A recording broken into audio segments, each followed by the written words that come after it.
Krugman is, of course, professor of economics at Princeton University, an op-ed columnist with the New York Times, where his piece on the so-called cash for trash rescue appeared this morning. Welcome. Hi there.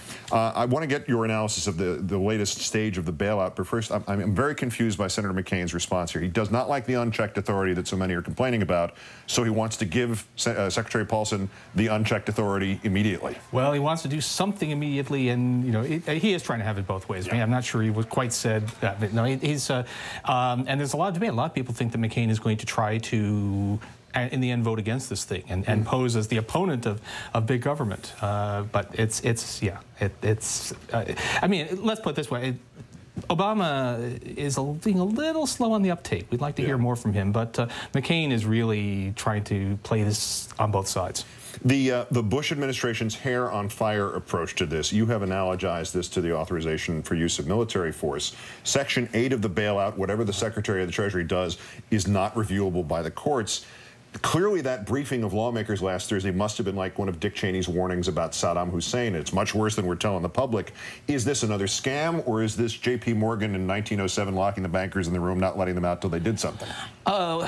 Well, you know, my hair is kind of on fire. This is a very scary financial crisis. It's not clear to me that extending the debate a couple more days is going to, you know, be make or break, and you really want to do it right.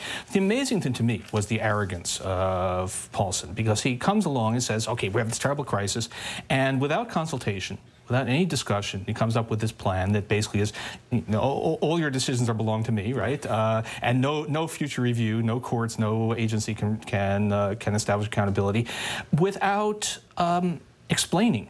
There's nothing from Treasury explaining why this thing should work. And I've been in conversations with lots of people, Wall Street people. There's been this very active discussion among economists who know something about it over the weekend. And nobody that I know is convinced that it will work.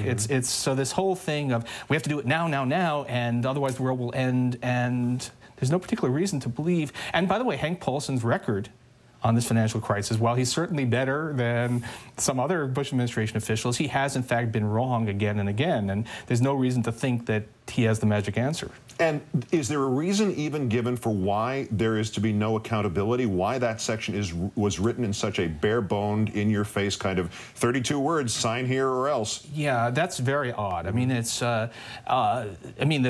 the guess is that there is actually going to be, if they get their way, that there are going to be some real giveaways. They're going to go to some firms, they're going to buy the stuff for a lot more than it's worth in order to rescue the firms, and then they don't want somebody to be accountable. But you know, if you're going to do this, let's be upfront. Let's have a mechanism where the public gets some ownership if we do that.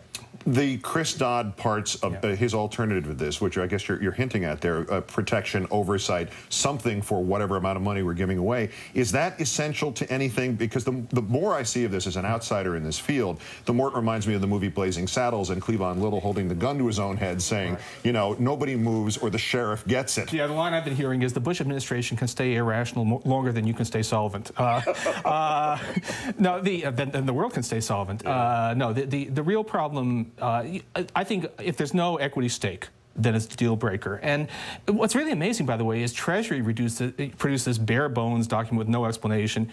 That's the U.S. Treasury Department. Senator Chris Dodd, who is, after all, just a senator, has produced a much more detailed, much more carefully thought out document. The Dodd plan is much more convincing than the stuff from Paulson.